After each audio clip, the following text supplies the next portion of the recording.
Hello learners, I hope you are reading great. और Hindi to English translation में आप सभी का स्वागत है। तो आज की वीडियो में आपको ये पैराग्राफ ट्रांसलेट करके बताऊंगा और आपको बहुत सारी चीज़ें सीखने को मिलेंगी। तो वीडियो को आप लास्ट तक ज़रूर देखना, ठीक है। और नोट्स ज़रूर बनाना, जो भी चीज़ आप सीखोगे उससे सेंटेंसेस बनाना, उसकी प्रैक्टिस करना, ठीक है। तो देखते हैं वो पैराग्राफ कौन सा है, ठीक है। तो लेट्स रीड द पैराग्राफ। आज विष्णु जी कुछ विचलित दिख रहे थे काली शक्तियों के कारण। उन्हें रोकना ही होगा हमें। शिव जी उन्हें दंड स्वरूप अपने तीसरे नेत्र से भस्म कर देंगे। स्वामी, कुछ अशुभ होने वाला है। क्या अशुभ होने वाला है? एक समस्या ने जन्म लिया है। इस समस्या का कोई समाधान है? समाधान ने भी जन्म ले लिया है। क्या समस्या और समाधान में कोई रिश्ता होगा? क्यों नहीं? जन्म और मृत्यु, उत्पत्ति और विनाश, ये सब विष्णु जी की ही लीला है। तो ये है पैराग्राफ। चलिए इसे ट्रांसलेट करते हैं, ठीक है। तो सबसे पहला पैराग्राफ, सबसे पहला सेंटेंस है कि आज विष्णु जी कुछ विचलित दिख रहे थे काली शक्तियों के कारण, ठीक है। तो देखो, विचलित, विचलित और दिखना, दिखना मतलब सीम, या तो आप लुक का यूज़ कर सकते हो, सीम का यूज़ कर सकते हो, या फिर आप अपीयर का यूज़ कर सकते हो दिखने के लिए, ठीक है। और कुछ विचलित, विचलित मतलब थोड़ा सा डिस्ट्रैक्टेड दिख रहे थे, डिस्ट्रैक्टेड या फिर डिस्टर्ब्ड, या फिर आप अनसेटल्ड भी मतलब यूज़ कर सकते हो, ठीक है। डिस्ट्रैक्टेड, डिस्टर्ब्ड या फिर अनसेटल, इन तीनों में से किसी एक वर्ड का यूज़ कर सकते हो। तो मैं एक से ज़्यादा वर्ड्स बताऊंगा ताकि आप सीख सको, ठीक है।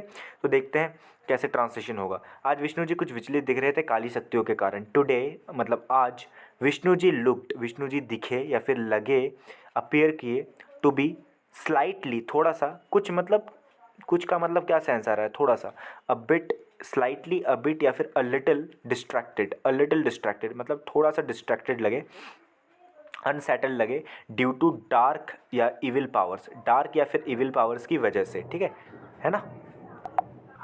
तो आपको लग रहा होगा कि यहाँ पर लग रहे थे विष्णु जी, तो यहाँ पर लुकिंग होना चाहिए था, लेकिन लुक, सीम और अपीयर के साथ आप आईएनजी फॉर्म नहीं यूज़ करते हैं, ठीक है। आईएनजी फॉर्म आप यूज़ नहीं कर सकते, ये आपको याद रखना है। पैराग्राफ का दूसरा सेंटेंस है उन्हें रोकना ही होगा हमें। शिव जी उन्हें दंड स्वरूप अपने तीसरे नेत्र से भस्म कर देंगे, ठीक है। वी हैव टू, या फिर आप या तो आपको उन्हें रोकना होगा, उन्हें रोकना होगा, हमें रोकना होगा, ठीक है। तो वी हैव टू या फिर वी मस्ट, स्टॉप भी यूज बोल सकते हो आप, या प्रिवेंट भी बोल सकते हो, ठीक है। वी मस्ट स्टॉप या फिर we must prevent him, otherwise Shiv ji will reduce या फिर burn him to ashes. Reduce someone to ashes मतलब होता है किसी को भस्म कर देना, ठीक है। तो अगर आप नहीं रोकोगे तो यहाँ पर अन्यथा या फिर अदरवाइज का कोई वर्ड नहीं है, लेकिन मैंने इधर लगाया सेंस को देखकर, ठीक है।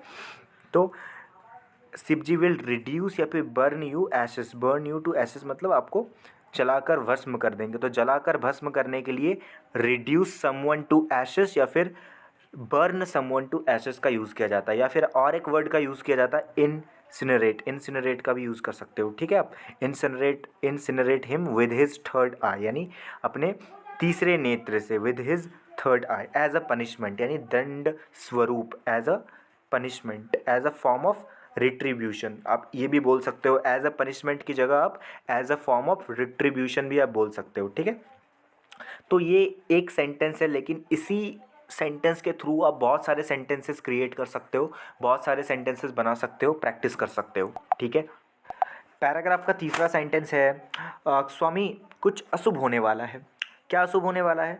लॉर्ड विष्णु, लॉर्ड, स्वामी मतलब लॉर्ड, ठीक है। लॉर्ड, कुछ अशुभ होने वाला है। तो समथिंग इनऑस्पेशियस, शुभ मतलब होता है ऑस्पेशियस, अशुभ मतलब होता है इनऑस्पेशियस, ठीक है। तो something unpleasant, something inauspicious, something misfortune, misfortune मतलब भी होता है अशुभ, ठीक है। या फिर समथिंग बैड, आप सिंपली अगर आपको कोई एडवांस वर्ड नहीं आता तो आप बैड करके काम चला सकते हो, ठीक है। तो something bad is going to happen, यानी कुछ बुरा, कुछ अशुभ होने वाला है, ठीक है। या फिर समथिंग ओमिनस का भी यूज़ कर सकते हो, something ominous is going to happen, ठीक है। ओमिनस बहुत ज़्यादा, बहुत अच्छा वर्ड है। तो what ominous is going to happen, क्या अशुभ होने वाला है, what ominous is going to happen, ठीक है। पैराग्राफ का चौथा सेंटेंस है एक समस्या ने जन्म लिया है। अ प्रॉब्लम, एक समस्या ने जन्म लिया है। जन्म लिया मतलब उसका बर्थ नहीं हुआ है, उसने अराइज किया, इमर्ज, इमर्ज या फिर अराइज मतलब होता है कोई चीज़ उभर के आना। वो प्रॉब्लम क्रिएट होना, ठीक है, तो डेवलप होना। तो अ प्रॉब्लम हैज़ अराइजन या फिर एमर्ज्ड मतलब जन्म लिया है, ठीक है। इस समस्या का कोई समाधान है?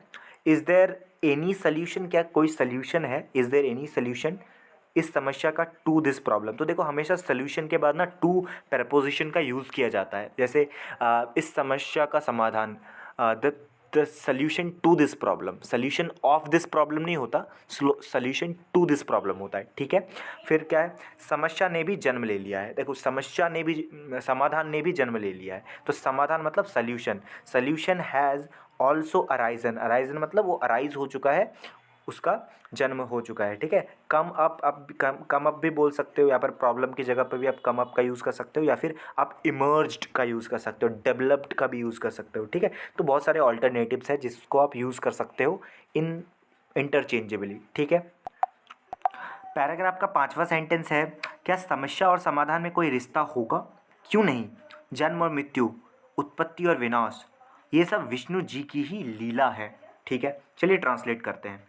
क्या समस्या और समाधान में कोई रिश्ता होगा? रिश्ता मतलब कनेक्शन या फिर रिलेशनशिप, ठीक है। तो will there be any connection, क्या कोई कनेक्शन होगा या फिर कोई रिलेशनशिप होगा बिटवीन? अब देखो कनेक्शन या फिर रिलेशनशिप के साथ बिटवीन का यूज़ किया जाता है, क्योंकि किसी दो चीज़ों के बीच की बात कर रहे हो आप, ठीक है। तो will there be any connection या फिर any relationship between the problem, the क्यों लगाया है मैंने? क्योंकि प्रॉब्लम के बारे में ऑलरेडी बात हो चुकी है, ठीक है, तो इसीलिए मैंने द आर्टिकल का मैंने यूज़ किया है, ठीक है। तो will there be any connection या any relationship between the problem and the solution? और फिर क्या है सेंटेंस है, क्यों नहीं, क्यों नहीं, why not, absolutely why not, क्यों नहीं? जन्म और मृत्यु, उत्पत्ति और विनाश, ये सब विष्णु जी की ही लीला है। तो जन्म और मृत्यु, बर्थ एंड डेथ, उत्पत्ति और विनाश, क्रिएशन एंड डिस्ट्रक्शन, क्रिएट होना, क्रिएशन और डिस्ट्रक्शन, ऑल ये सभी आर द प्लेज और the acts of God, acts of Lord Vishnu, ये सब लॉर्ड विष्णु का एक्ट है। एक्ट मतलब क्या? लीला। आप लीला भी कह सकते हो, आप लिटरली लीला भी कह सकते हो, ठीक है। लेकिन आप कैसे बनाओगे? Creation and destruction are, all are ये सभी हैं प्लेज मतलब लीला, या फिर एक्ट्स भी कह सकते हो, divine acts of Lord Vishnu, divine acts है, लॉर्ड विष्णु का डिवाइन एक्ट्स है, ठीक है। सो आई होप आपको वीडियो पसंद आई है।